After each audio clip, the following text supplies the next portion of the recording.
Hello everyone, কেমন আছো তোমরা সবাই? আশা করি তোমরা সবাই খুব ভালো আছো, আমরাও খুব ভালো আছি। চলে আসলাম আরও একটা সুন্দর রেসিপি নিয়ে। আজকে বানাবো তিলের নাড়ু। পুজো অর্চনাতে কিন্তু এই নাড়ু একদম জমে যায়। তো ভিডিওটা এন্ড পর্যন্ত দেখো, আশা করি তোমাদের ভালো লাগবে আর তার সাথে থাকবে কিছু টিপস অ্যান্ড ট্রিক্স। তো প্রথমেই বলে দিই, তিল 200 গ্রাম নিয়েছি আর গুড় নিয়েছি 200 গ্রাম। তিলের আর গুড়ের রেশিওটা সমান সমান রাখলে কিন্তু নাড়ুটা হবে আরও বেশি সুন্দর খেতে। আর একটা স্পেশাল ইনগ্রিডিয়েন্টস অ্যাড করব, সেটা তোমরা ভিডিওটা দেখতে থাকো, তাহলেই বুঝতে পারবে। তো দেখতে পাচ্ছ, প্রথমে আমি 10 মিনিটের জন্য লো টু মিডিয়াম ফ্লেমে করে দিয়ে তিলটাকে ঘি দিয়ে ভেজে নেব। ঘি চাইলে তোমরা নাও ইউজ করতে পারো, কিন্তু আমি ইউজ করছি, তার কারণ ফ্লেভারটা হবে তারতে খুবই সুন্দর। তো আমি 2 চামচ মতো ঘি এখানে দিয়েছি। দেখতে পাচ্ছ কালারটা একটু চেঞ্জ হয়েছে, জাস্ট হালকা একটু লালচে ভাব এসছে, তখনই কিন্তু আমি তিলটাকে উঠিয়ে নিচ্ছি একটা পাত্রে। এই সময় আমি একটা নারকোলের হাফ মালা মিক্সার গ্রাইন্ডারে খুব ভালো করে পেস্ট করে রেখেছি। তো দেখতে পাচ্ছ খুব সুন্দরভাবে পেস্ট করে নিয়েছি। মিহি পেস্ট হলে কিন্তু নাড়ুর টেক্সচার হবে আরও বেশি সুন্দর, আর নারকোল কিন্তু মুখে পড়বে না। কড়াইতে দিয়ে দিচ্ছি হাফ কাপ মতো জল, দিয়ে দেবো 200 গ্রাম আখি গুড়।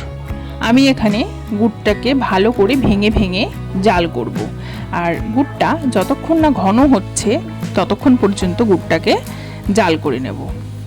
এখানে বলে রাখি, তোমরা অনেকেই তিলের নাড়ুতে নারকোল ব্যবহার করো না, কিন্তু আমি এখানে খুব মিহি করা নারকোল পেস্ট ব্যবহার করব। তাতে করে নাড়ুটা হবে খুবই সুন্দর। আর এক একজন তিলের নাড়ু পছন্দ করে যে ভীষণই শক্ত হয়, দাঁত দিয়ে অনেক প্রেশার করে ভেঙে খেতে হয়।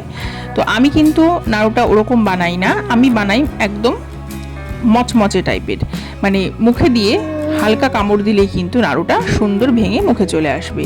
আমি এখানে 1 চিমটি মতো এলাচ গুঁড়ো বা ক্রাশ করে নেওয়া এলাচ ব্যবহার করছি।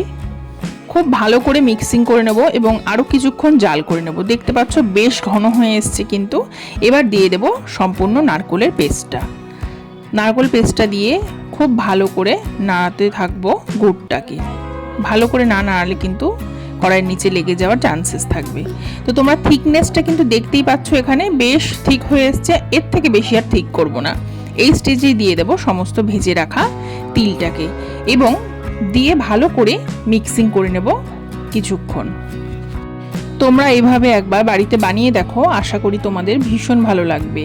আর নারকোল কিন্তু মুখে একদমই পড়বে না, কারণ নারকোলের পেস্টটা একদম মিহি করে করতে হবে। নারকোল মুখে পড়বে না, কিন্তু খুব সুন্দর একটা ফ্লেভার হবে নাড়ুতে, আর ঘি দেওয়ার জন্য স্বাদ হবে আরও সুন্দর। তো এভাবে কিন্তু তোমরা বাড়িতে তিলের নাড়ু বানিয়ে অবশ্যই একবার ট্রাই করো।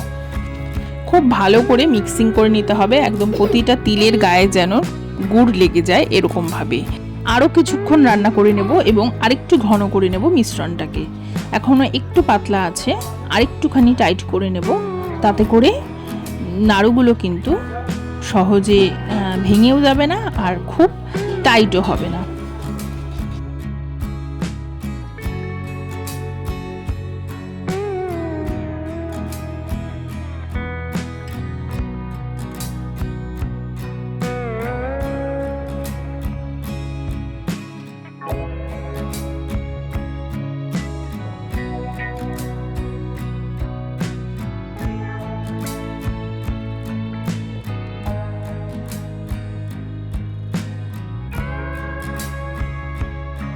আমাদের মিশ্রণটা তৈরি হয়ে গেছে। আশা করি তোমরা থিকনেসটা দেখে বুঝতেই পারছো যে কোন স্টেজে নামিয়ে নিতে হবে।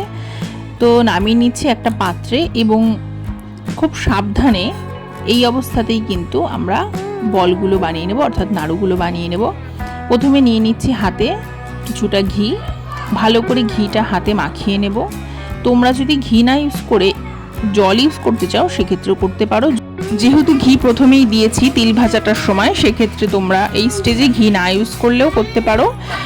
তবে হাতে কিন্তু অবশ্যই সামান্য জলের ছিটা দিয়ে নেবে, তাতে করে কিন্তু তোমাদের হাতে খুব একটা গরম লাগবে না এবং নাড়ুগুলো কিন্তু হাতে লেগেও যাবে না মিশ্রণগুলো। তো সুন্দর সুন্দর গোল হবে। তো দেখতে পাচ্ছ একে একে এভাবেই সমস্ত নাড়ুগুলো আমি তৈরি করে নিলাম। আমি তোমাদেরকে এবার একটু ভেঙে দেখাই নাড়ুটার কীরকম। আমি মোটামুটি 1 ঘন্টা মতো রেস্ট করে রেখেছিলাম নাড়ুটাকে। এখন ঠান্ডা হয়ে গেছে।